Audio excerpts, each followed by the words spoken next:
Oh man, hold up. Okay, so I just seen, you know what I'm saying? Bet. My bad. Hey, check in. You know what I'm saying? We only 3 minutes in, so that's good. You know what I'm saying? We back. So hopefully people, you know what I'm saying, they ain't jump ship. We still here. Y'all had to see the thing, button move and stuff. Man, somebody hey, I had to recheck in for my thing too. So hey man, them people there, you know what I'm saying? I don't know if y'all saw they put out 2100, I think, new people, ICE people, ICE, you know what I'm saying? People and miss hey, they coming for. But wait, welcome to Thailand TV. If you were not able to hear before, like I said, I'm your host, Thailand 800 the Stizzles, God in man form, and the Prophet de jour. So just in case you didn't get that intro, you know what I'm saying, as it usually is on Thailand TV. Basically, you know, if you missed the part, I told you shots get thrown. People get caught. So, you know what I'm saying? You may catch strays around here. You know what I mean? But this is what we do on my show. It's good to be free, to be able to say what you want, speak how you want. I speak this way anyway. You know what I'm saying? So this is just my camera capturing it for you. And like I said, coming with you some daily affirmations and things. The Somali dude, yeah. So they did you see the spokes guy that they had for the Somali? The dude looked like he was about 13, man. They had a dude up there, man. He looked about the face looked like he about 13 years old though. You know what I'm saying? Hey, Somali, they smooth with it though. They like, hey, they walked into the room and said, hey, player, look, why don't you take this bid for us real quick? You know what I'm saying? Young man, why don't you take this bid for us real quick? You know what I'm saying? We'll cash you out. You just take you know what I mean? You take one of the white collar crimes. Get a white collar crime. That's almost like adding to your resume, putting the white collar crime. Say, oh, you know, I do business. You know what I'm saying? But dude look like he about 12, 13 years old. He had they said he had some glasses that cost about $2,400 on. Yeah, it's me. I did it. You know what I'm saying? Like, hey, woo, that was some smooth stuff. Cause that, hey, take the scapegoat for it. You know what I'm saying? Everybody off your back. The whole white lady in the back. You better say the man. That was some smooth stuff they did, man. But you know, the whole issue is still ongoing. And like I said, I heard that they had sent about 2,100 people over here, man, checking on foes, man. So all that fraudulent shit, excuse my language, all that fraud stuff you doing with them kids, man. I'm big on talking about that. That fraudulent stuff you done to these kids, man. You know what I'm saying? Better get that shit right, bro. They are the future. Speaking of that, man, I seen a thing where it says that a woman, Anthony Edwards, at a game, threw his jersey and was trying to throw it to the little dude. So he threw it to the ladies and told the lady throw it to the little dude. And the lady was like, no. the lady was like, no. Hey, you know what I'm saying? Hey, you know me. I play the Angels advocate all the time, so I always got to talk about both sides. I got to give both sides that their time, you know what I mean, to present their cases. And yes, that's cold blooded. You know what I'm saying? As a fan, that's cold. You know what I mean? Like, come on, the kids. See, look, this is what we talk. So I bring it up and I show you examples. Like, come on, it's a kid. You know what I'm saying? You know what I mean? But the advocate is, hey, it's Anthony Edwards jersey. You know what I'm saying? Like, come on. The one, like, basically the top 5 players in the league, which I have to be biased and say he is the best player in the league. He's the face of the league right now. Don't need any more passing the torches or nothing. He's claimed bodies. He's claimed bodies.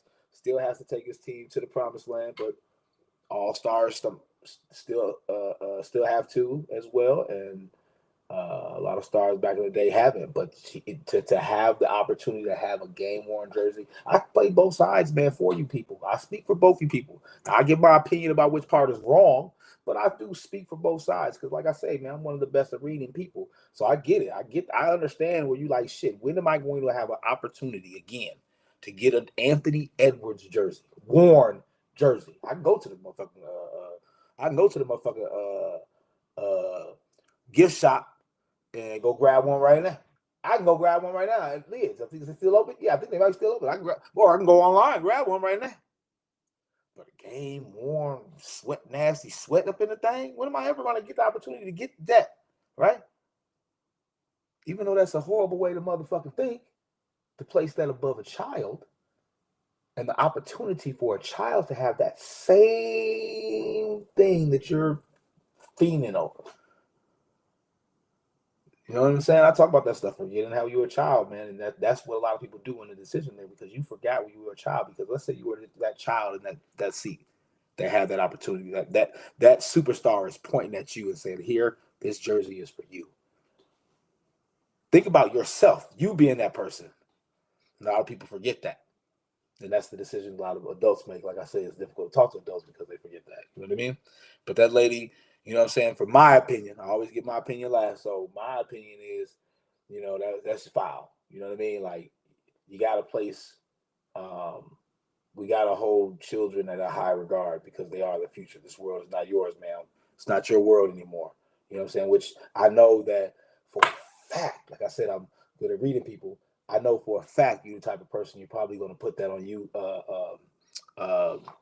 eBay or X. One of them, you're probably going to list it and try to sell it. It's probably up there now. It ain't gonna be something you're like, I'm wearing this to school, I'm sleeping in it. No, that's not your type. I know. But that young boy, that is his type. And you rip that from him. You know what I'm saying? I get deep sometimes, man, on my shows. So, you know, ma'am. Welcome to Thailand TV. Oh, some foul shit. Get your mind right out here, people. Get your mind right for these kids. Oh, baby boy. Woo! Yeah, buddy. You know I had to talk about this one, man.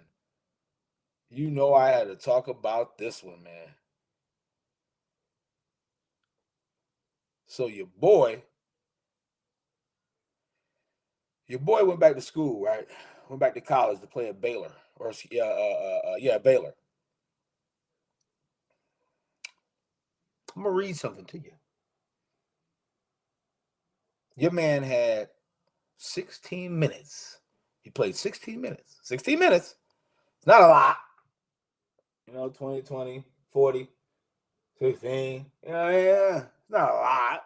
You know what I'm saying? But he had 5 points, 4 rebounds, 1 assist, and a plus minus of 5. You're an NBA player. You're an NBA player. And I get it. You come into a school where they're about 2 months into the season already, so it's kind of difficult blending in 16 minutes. Getting put in the plays ran for you. Understanding your teammates, playing off your teammates, letting the game come to you. But why the hell would you play like that when you just came from the motherfucking NBA? Fuckers don't do that shit in the NBA. Excuse my language, but it's late night TV. People don't do that in the NBA. People in the NBA come get it. They putting shots up. So when you come to college, why would you be?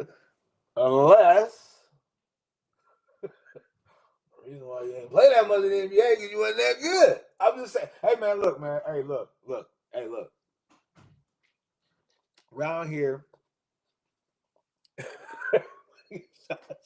and all I'm bringing up the point is, if you're gonna mess it up, you're gonna make the whole NIL decisions look bad, right? With the things and the course where it's going, right? If you're gonna be a pioneer for that, you got to understand that spotlight you get, right? So you're gonna get spotlight on criticism too. You know what I'm saying? And I already pointed out how bad that was for both leagues, both the pro league and the college league. But now, I mean, you look and show that people really don't be knowing what the hell's the best thing for these kids. Like, for real. Like, somebody made a decision for you to leave college early.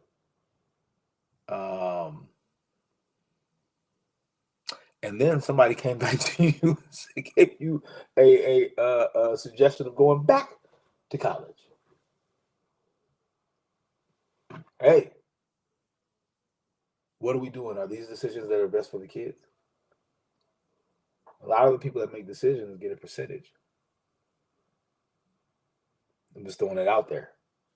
They'll come at you. You know what I'm saying? Like, especially if you got a star, like you people, like Paris, they got like good kids.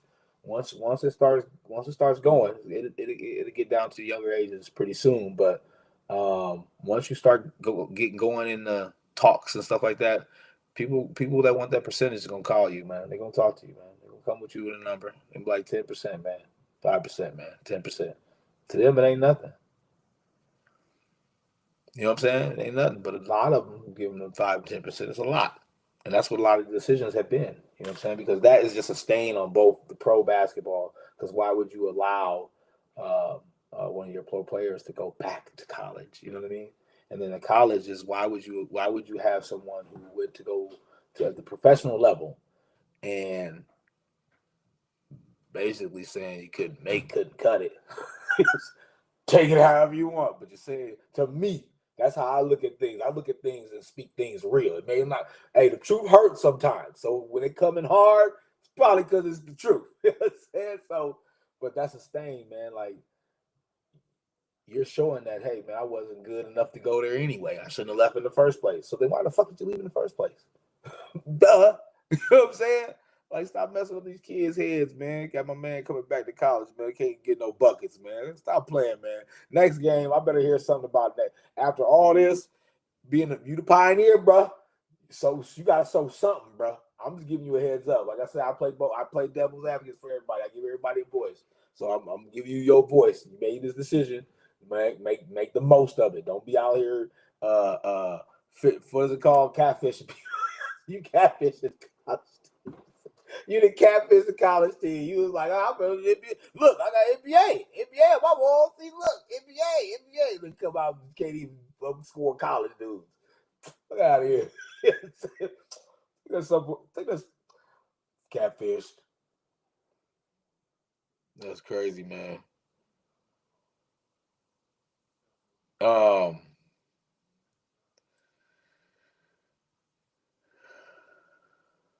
but yeah, that's crazy. Dude was like talking about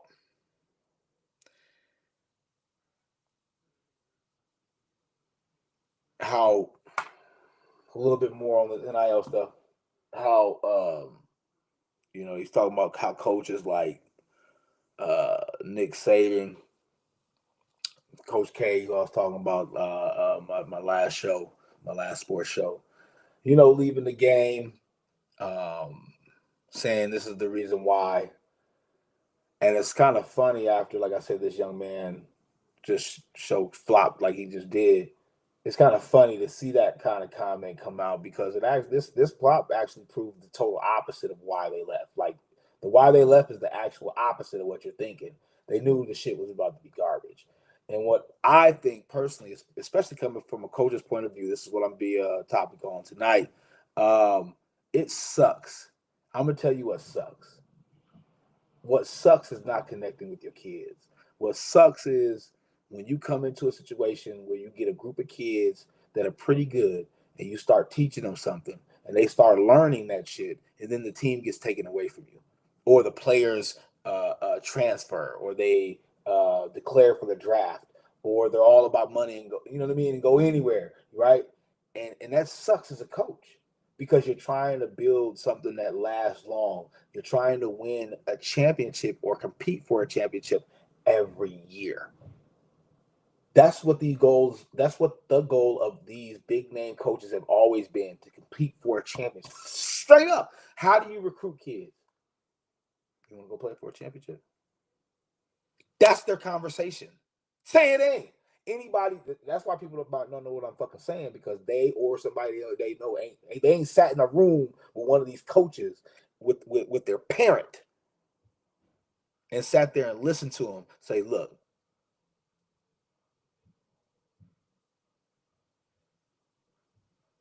do you want to play in the Final Four? Have you had that conversation with a big time coach before? No, the fuck you haven't. So you don't know what I'm talking about.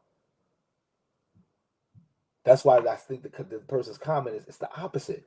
They don't feel like they feel like they're gonna have seasons where it's up and down all the fucking time. They're gonna have waves of quality good kids. They're not gonna have waves of not being able to get the good kids because of money. Kids are not coming there because of money now.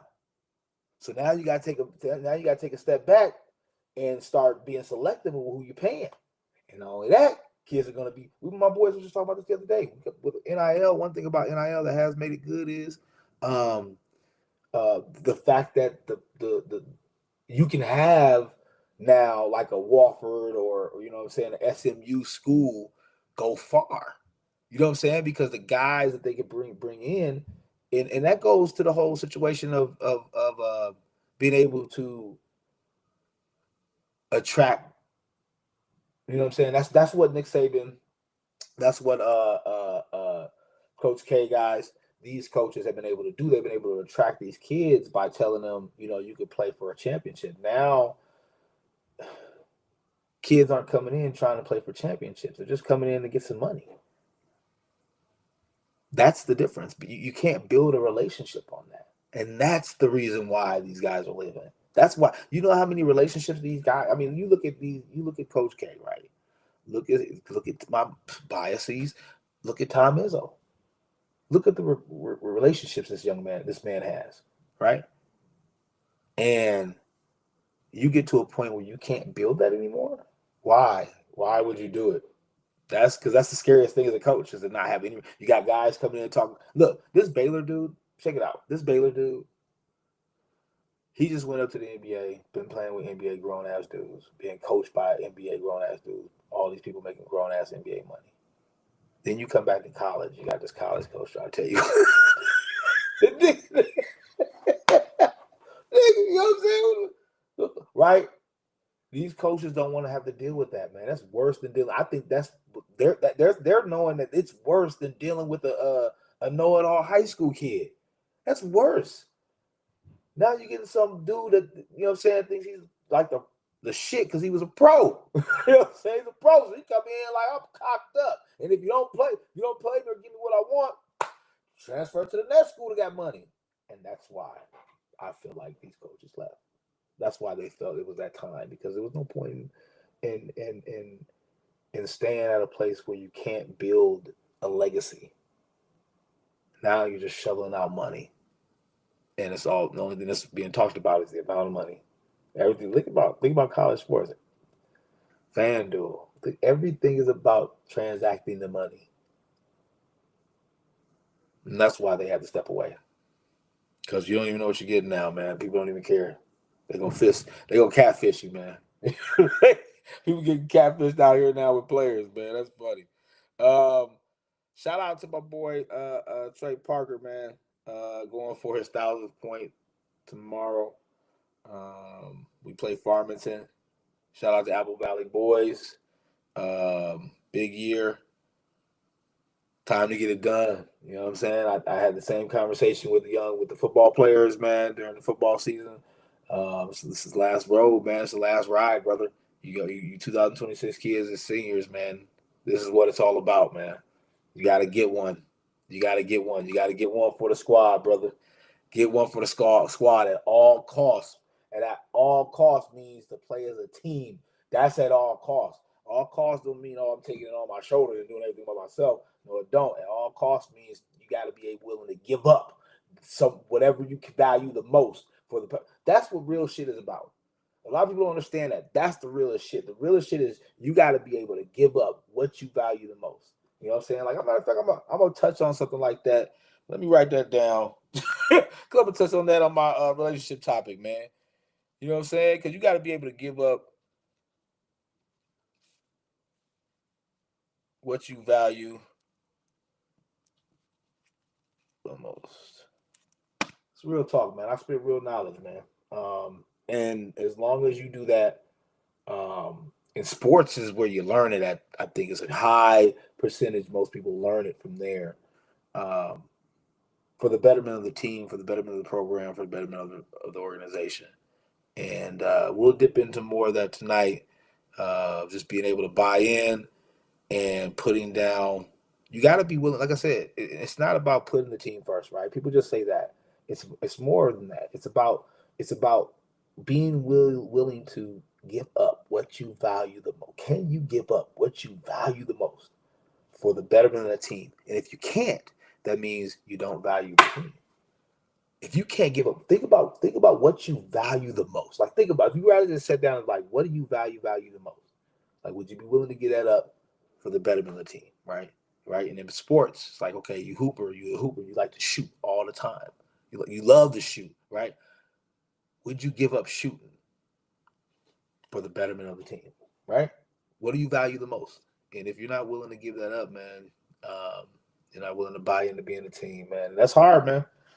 That's hard. That makes it difficult for franchises to grow and things like that. And I think one of the biggest quotes I saw Anthony Edwards say, uh, something posted that he said that, but I ain't talked to him directly to get this information, but I seen it out there. You know what I mean? You tell me where you get your social media, I tell you where I get mine. All right? Okay, take what you want. Anyways, he says that most of the time we don't listen to the game plan. When we listen to it, we're pretty good. Do you get that, man? I love that. I love that, man, because I had a conversation with my JV boys last year. Shit. Wish would have had them again. Wish would have had them for one more year. All I needed was one more year with them. They were getting it. They finally started getting it. And I used to tell them all the time, man. I used to say, I'm not trying to change what you do. I'm not trying to change you. That's not what I'm trying to do. I'm not. I'm trying to add to you, right? And as a young person, if you understand that, you'll get it. And I think a lot of kids think that when you're telling them to do things, you're telling them to stop doing what they do. And it's like, no. Don't stop doing it. Don't stop doing what you do. Just do it this way a little bit, right? And then when they say, well, what makes it your way or my way? I'm not saying one is better. All I'm saying is try it. If what I'm saying doesn't work, we'll scrap it. Go back to doing it the way you do it. And pretty much most of the time, when they finally do what I ask them to do the way I've asked them to do it, they look at me and be like, yeah, it works. Ironically, young people, do you realize that? Do you realize how many times, just young people, do you realize how many times you look at a person and you say, man, yeah, you was right. Okay, then. So if you say that many times, then most likely you should listen to me for the first time. Your coaches, especially in the sports world, right? You should listen to them. I'm just saying, right? And I'm touching on the kids today. I'm gonna touch on the parents today too. Today's episode, Coach's Eyes, man. I want to talk to y'all about the way things are in Coach's eyes, and I think this is a good time for that right now, especially as we get into the season, especially when we get into AAU tryouts. I've been seeing, and this is a real time where there's a lot of conversation that's being had between parents and coaches, parents and kids and coaches as well. So I think that to touch on it from the coach's point of view, it's something that I always like. I think that one of the things that I recognize over my coaching career is when I have the most problems, it's when I don't have like a huge meeting, a parent meeting at first. Um, like if I don't get the opportunity to do that, or back in the younger days when it was more so like a big gathering for everyone. But for me, particularly, to just have one sit down, 15, 20 minutes, 30 minutes uh, with the parents at least, just to kind of go over whatever, so that they understand my perspective, so they understand what I'm looking for, so they can understand what to expect from me. So that way you can get that right off the bat, right? You get that right off the bat, and um, you kind of get on the same ground with each other, you know what I'm saying, from the jump, because they know who they're dealing with, right? They understand you're a no nonsense person. So if they're gonna come with some nonsense, that ain't right. You know what I mean? And then you get to instill your vision, right? Your whole idea of, okay, look, this is where I want things to be. And I think this is the most important part of what a coach is talking about in the beginning, because they got to see where you're going, right? And then you start to weed people out by then, because people can say, okay, I like that vision, right? You're going to get those right away. But it's big to do that because then people kind of start to see things from your eyes. And I think if you leave people weary about where your vision is going, you know what I'm saying? Like, you got to be real. You got to be real with it. You got to be like, okay, look, you know what I'm saying? I'm trying to take this team to championships, or hey, I'm trying to get this team better. Hey, I'm just trying to build numbers for the program, or hey, I'm a newer coach. I'm just trying to, get my feet wet, see how this thing works. Who knows? We may, what I'm saying? We may be able to crack some heads. I haven't seen how my roster's going to round yet. You know what I'm saying? Like, talk to the people like this. You know what I'm saying? Let them know how you really see the group so far from what you've seen, and then where you feel like you can take that group and be realistic. You know what I'm saying? Um, Being honest is one of the big things about your vision that'll help people buy in. You know what I'm saying? Is that honesty and that transparency up front. And you can't be afraid. You know what I'm saying? We can't be afraid to talk our talk, man. Talk how we talk. We can't be afraid because that's how they're going to get the message. I, as a coach, try to make sure people see me in a light the same way they would see me, in the streets. That they met me at a shop, a Starbucks, or what I'm saying, they cross paths will be at McDonald's with the kids or something. You know what I mean? Somewhere, right? I'm the same. I'm gonna talk the same way. I'm gonna talk the same how. Because you you got to get your message across in a way where people aren't questioning things continuously throughout the season. And the best way to do that is to be honest. You got to have humility behind your words when you first present yourself to parents in particular. Woo, because dealing with parents, good Lord Jesus. Woo, like I said, my show, because I'm a parent. I don't know if y'all know. See, I don't know if y'all know, but I'm the type of person I'll pop off. Yes. I don't know if y'all know this, Doc. You know what I'm saying? So, and I've been in the stands, right? I'm a fan of sports, so I've been in the stands for any and everybody, and plus I've been in the stands for my own children. And I pop off, man. I say things, you know what I'm saying? I talk my stuff, man, you know what I mean? And I come at people's heads, as a parent. So I know how parents are. I know how they think. I know that um, you know, parents want to see their kids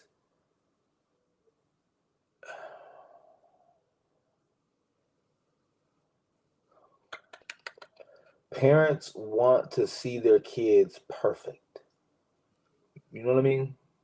Like, you want to see your kid so parents want to see their kids so perfect that they can literally be watching a game and not ever see that they did anything wrong. Like, that's the power of wanting to see their kid perfection, that they literally can watch their kid, see their kid not doing anything wrong at all. You know what I'm saying? And like I said, it's Thailand TV. You know what I'm saying? So I'm just speaking from Coach's eyes right now. I'm Coach Thailand right now. You know what I'm saying? And it's like, sometimes it's difficult because the conversation that happens after a game where the kid may be unhappy, but the parent is unhappy with the amount of time the kid was playing, um, the outcome of the game. It's a lot of emotional roller coasters going on. Coaches have been able to put out hourly hiatuses before you contact, 24 or 48 hours before you contact about situations to kind of help yourself calm down if you're heated up or whatever. But parents really do vocalize perfection when they talk to coaches about their kids. One of the things that I always had to do was I had to really um, try to vocalize to the coaches that I'm not talking about the good things that he does or the bad things that he does. I'm not talking about none of those things. I'm talking about the things that he does to help the team over everything, especially the things that he does that the team needs people to do. You know what I mean? Like, that's the stuff. I'm looking at it like, and as a parent, I'm looking at it like, okay, we don't have people aren't rebounding good. He's a guy that can go in there and get a rebound. He can tap. He goes in there, jumps in with guys, smack the balls out, or he'll go in there and get a rebound. He's gotten a lot of offensive rebounds, right? So we got a problem with rebounding. He does that. Well, you might want to have that. Like, you know what I'm saying? Then come out the game. We come out the game. We up 4. He's sitting on the bench. We go down 6. He go back in the game. We up 4 again. Back out. We down 2. I'm like, what the? It kills me, right? It kills me because it's like, what do people see? And us as coaches, we have to be able to see that too. We have to be able to see the contribution that kids make to a team, because to be upset with a kid because they don't do something good and not realize what they do good and ask them and try to push them to be better at the things they do good, but at the same time improve on the things that they don't do good is a fault of us as coaches to do that, because every kid has something in them, especially younger kids. I think that a lot of parents, dealing with younger kids get upset because it's the one thing as a parent that I know. I play Angels Advocate for the parents right now, and one thing I know is to be helpless for how someone else is making your child feel. That is the ultimate pain of a parent. I'm telling you that right now. When you see your child being hurt by somebody else and you couldn't do nothing about it, like it eats you. It eats you. And so that's why a lot of parents pick up that phone, grab that email, that text, and they got to send a message. You know what I'm saying? But that's how, I mean, and part of that comes with how we deal with players. Part of that is how we deal with players.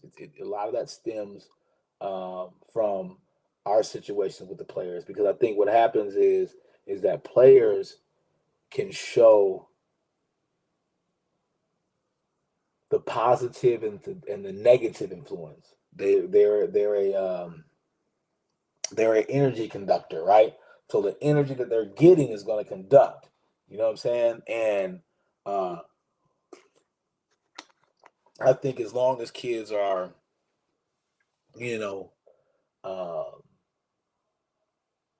having a chance to be themselves. I think as long as they're having a chance to be themselves, I spoke about this right before I got into today's topic. When you have them being able to represent themselves the way that they represent themselves, but then add something to it, you can you got swag to you. Yeah, I know you got swag to you. I know you love to jump up and do the little things after you shoot a 3 and make it. I love this shit too. I'm hyped up. I know people watching me coach before. I'm hyped up too. You know what I'm saying? I'm all over the floor with my boys doing their thing. So I'm the biggest one that pop off. So I have no problem with you popping off. I love it. Let's do it this way. You know what I'm saying? Don't pop off when you just hit your first shot after missing 3. Pop off when you hit 3 straight. See the difference? I don't got a problem popping off. And young people have to realize that dealing with young people is the primary way of how to make that triangle offense of coach, parent, kids work.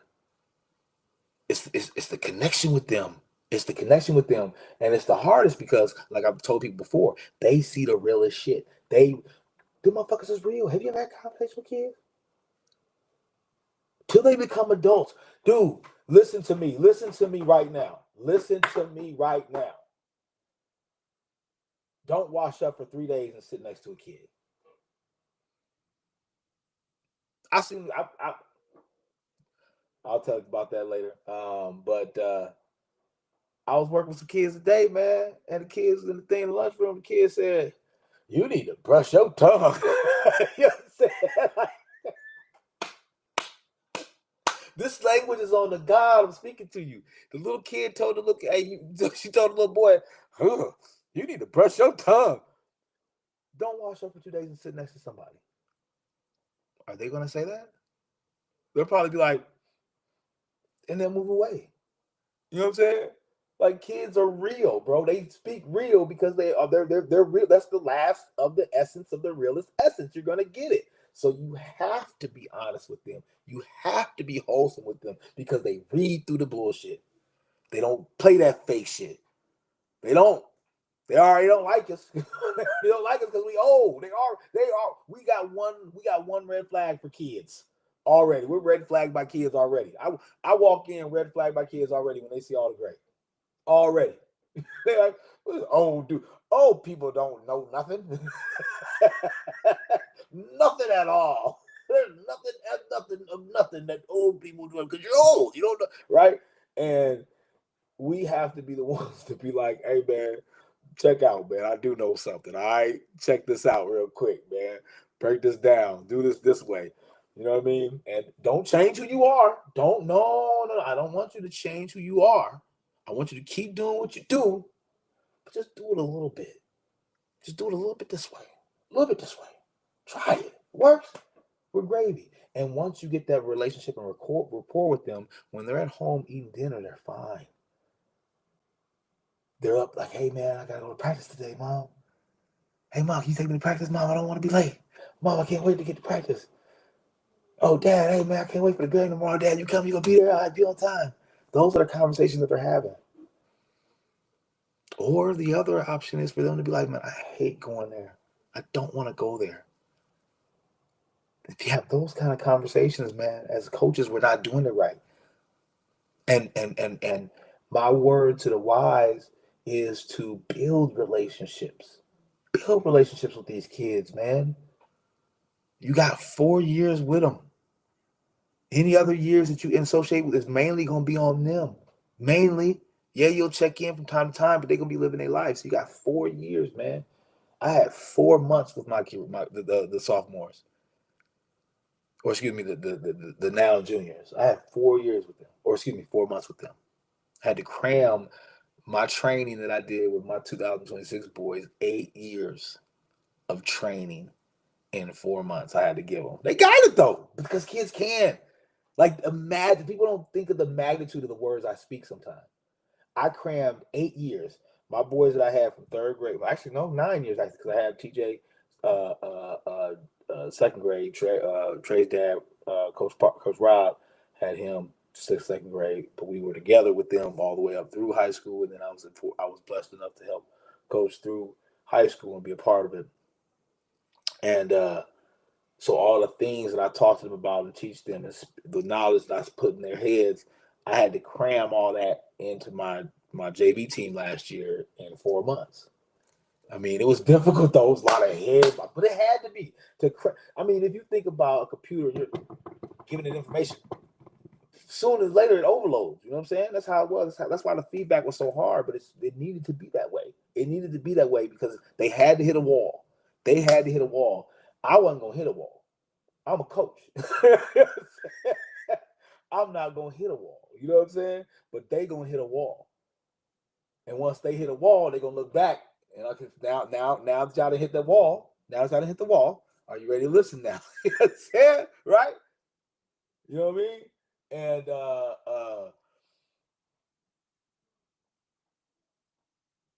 that high and mighty thing, man, don't work, players.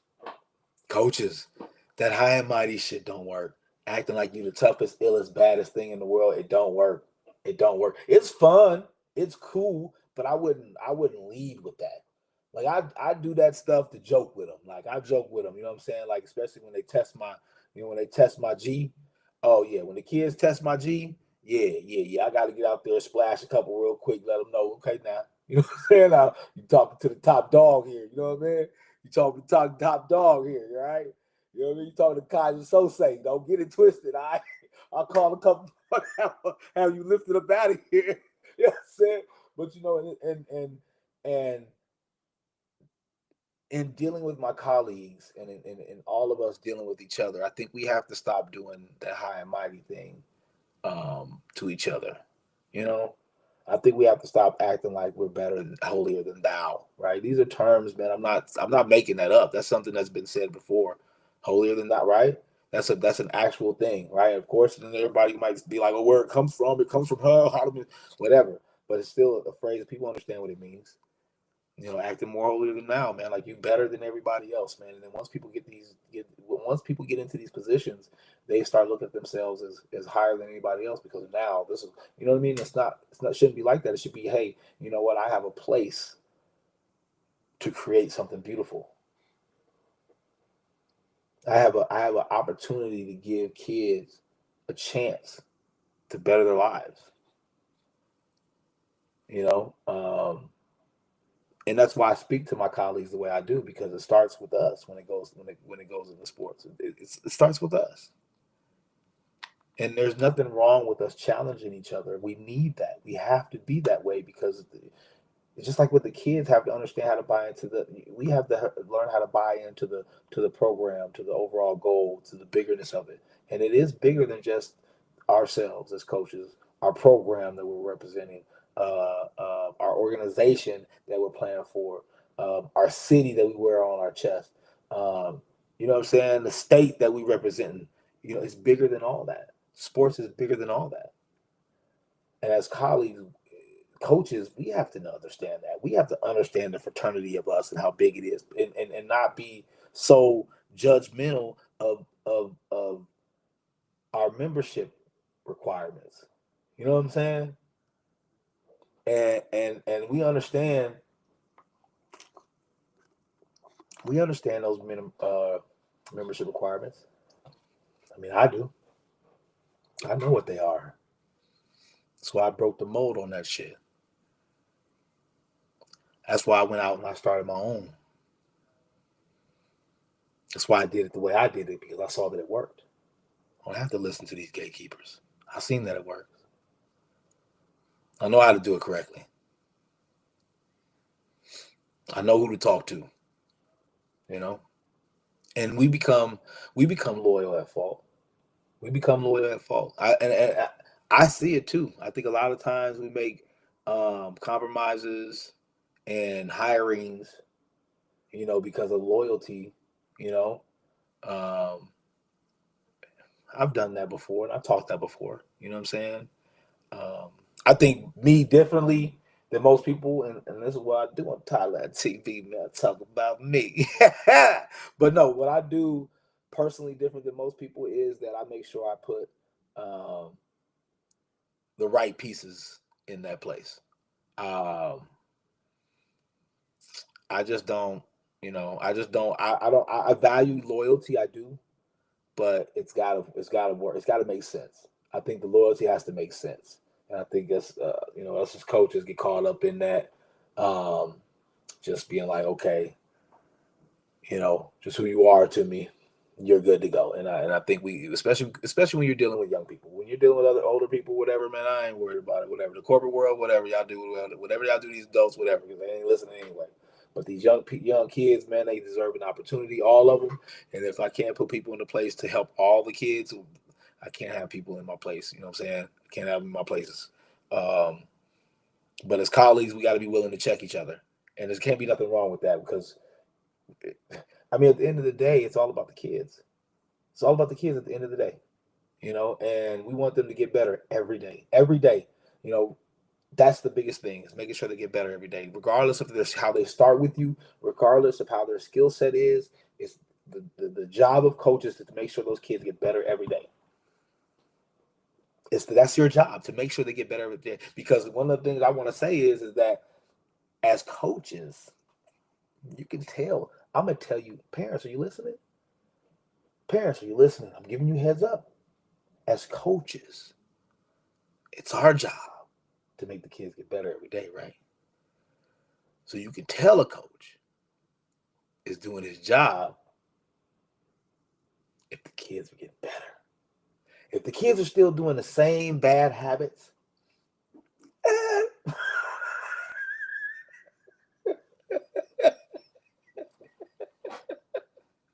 if the kids are doing the same bad, players, listen to me. You know what I'm saying? The guy speaking, man. It hurts sometimes. Truth hurts. But if you watch a team over time and they keep doing the same bad habits,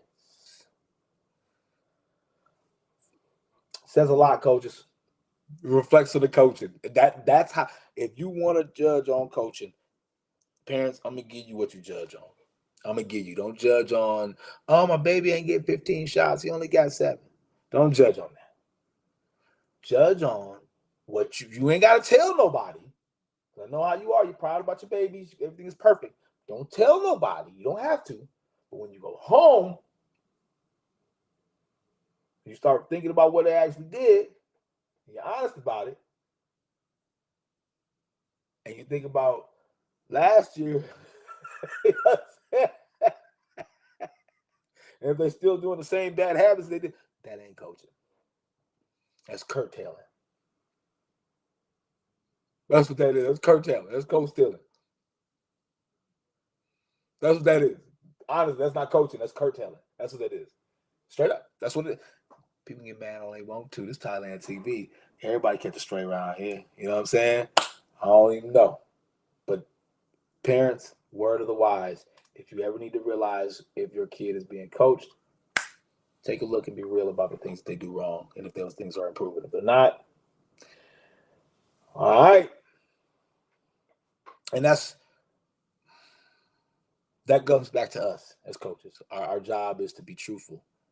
Our job is to be truthful. And if you get a situation where you're in that where coaches are like, hey, look, man, look, I don't care, man. I'm just trying to win. They're being real. I mean, at least they're being real with you. It might suck to hear that. You know what I'm saying? And I mean, how does my son or my daughter or how my child plays into your winning? How does my child play into that?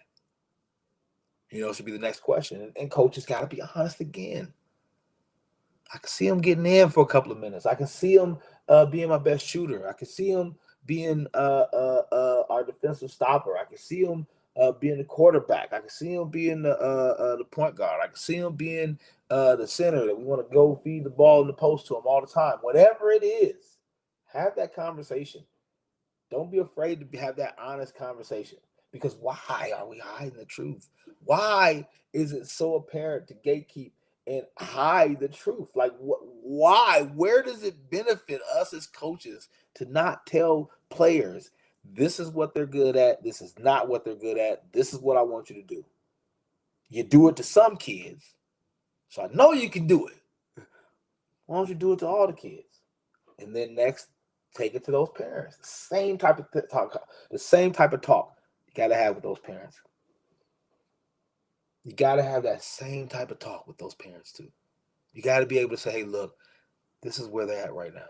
But what I can see, what I can do, I can improve this and I can improve that. And by the end of the season, we'll see. We'll see where they're at. You know?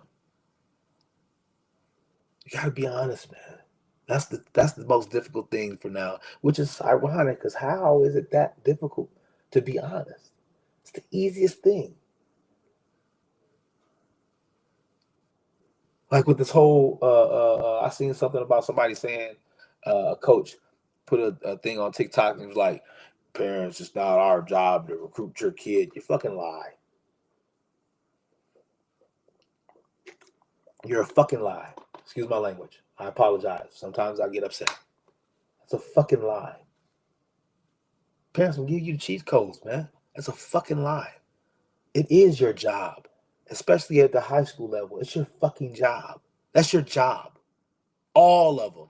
Because why? Because if somebody calls to check in on that kid, who they calling? Who they calling? They calling you. If they go and check on that kid. So that's how you going to handle it if they call. You're going to handle it like it's your job. So that means it is your job. Just be honest and tell parents, I don't feel like your kid has an opportunity to go anywhere. So it'd be too much work for me to start reaching out to all these schools about your child. Say that shit. Say it. If that's what it is, say that. But don't sit there and make it seem like, okay, there's a kid that's getting looked at, and we've heard that he's been talking to you, coach. You know what I'm saying? But it ain't your job. You know what I mean? Say that. Say, well, look, hey, man, This dude cold. You know what I'm saying? He was already getting looks, so I just made a couple more calls. You know what I'm saying? Say that. Talk that. Why are we hiding the truth? Why is it so difficult? Why is being gatekeeper so important to some of these coaches, man? You know what I'm saying? Like the information the highway is free, bro. These coaches reaching out on what we call it anyway, social media. The kids already hitting the kids up on Twitter, X, Insta, Tick. They already hitting up conversations with coaches already, especially after NIL came through. So now the kids are having conversations. So why are we trying to hold anything, right? Just be honest, man. Speak that shit, man. We most coaches don't want to do the work. They don't. That's a lot of work, man. They don't want to do all that extra work. For 10, 13, 12, 15 kids, that's a lot of work. But that's where the honesty comes in at, because you can eliminate a lot of that if you're just honest. You know, um, and then your workload becomes a little bit minimal, because then the parents can kind of kick in. They will be willing to kick in with helping things out. You know, but you gotta open up and be honest about that stuff, man. Like especially with the recruiting stuff, man. Like I just didn't like when he said that post, because that's not true. That's not true. Um, I look at it like the whole development years, because I wish that, and I think that they're getting to that point too, of contacting the younger grades, the amateur coaches, or having conversations with amateur coaches, because we're starting to understand. I mean, if you think they ranking kids in sixth grade, fifth grade, you know what I mean? They got 2033 number one player in the nation. You know what I'm saying? So, you know what I'm saying? I think that a lot of people are starting to recognize how important, how influential the amateur coaches are to these kids, and the experience that they have with these kids, the knowledge of what these kids are able to do, especially at a young age, because most of these kids that are able to do what they do now had that skill when they was little kids. They ain't just pick it up, in class, in gym class, their sophomore year. Because all of a sudden, like, oh, I can shoot. Okay. No, they've been shooting for a long time. And as a coach, what you guys have to understand is one of the things that's really honest. I'm gonna be honest with you. As a coach, you love a kid that just gets it. There's nothing you can't, man. You can't go to the sports warehouse and go buy this, man. A kid that gets it. So I feel that energy that coaches have when you have that. I know what that's like. I do. And it's just a weight off your shoulders, and um you're able to kind of breathe, because at least however many players it is, you're like, all right, bet I don't have to stress that much about them understanding the message that I'm trying to get across. And it's just a big thing to be able to see a kid go out there in their sport and make big plays happen, because they're just into the whole vibe of the game and how the game is played. You know what I'm saying? Their mental level is just on another level at a young age.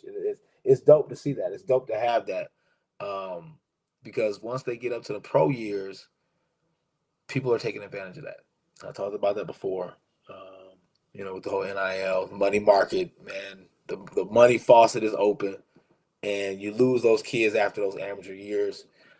I still remember my amateur years with my young people, man.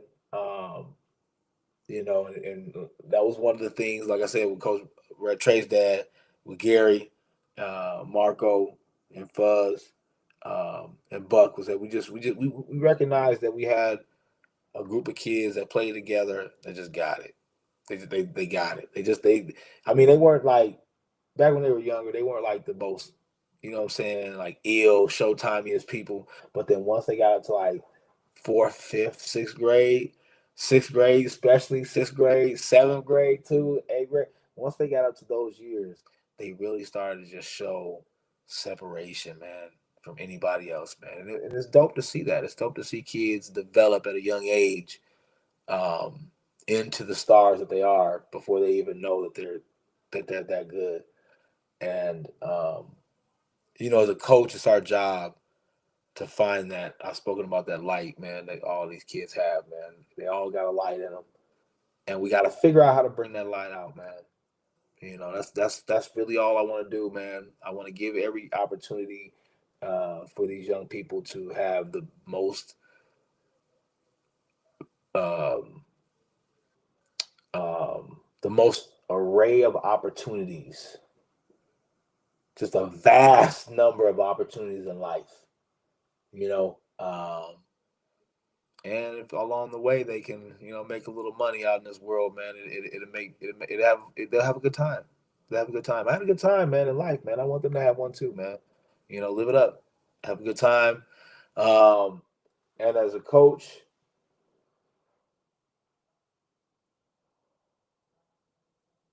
I'm trying to get across to you the blueprint and building a program up. And these things that I talk about when I have these specific segments, sports segments, where I go in depth on, my point of views on how organizations need to be ran, how coaches need to be, how parents need to be, how kids need to be. Today was more so pertaining to how coaches need to be. But when I do that, all I'm doing is trying to help us build our programs better than I've heard how they have been. That's all. You know what I'm saying? Because all that's going to do is going to filter into the kids, which then in turn filters into the parents. And you know, I before I close, I'm gonna close out on this note, man. One of the illest things as a coach is when you're sitting there talking to a kid. A kid makes a bad play, and you start talking to the kid, and the kid is looking at their parent. That's one of the most illest things, man, as a coach. From my coach's eyes, that's one of the most illest things that can happen, because that tells me that the kid is going to listen to their parent more than me. First thing. And the second thing it tells me is that parent is always going to be talking to that kid while I'm trying to get a point across to him. And as a coach, that hurts. That hurts. You want to have conversations with your child, have them after the game. But during the game, allow me to do my job. Coaches,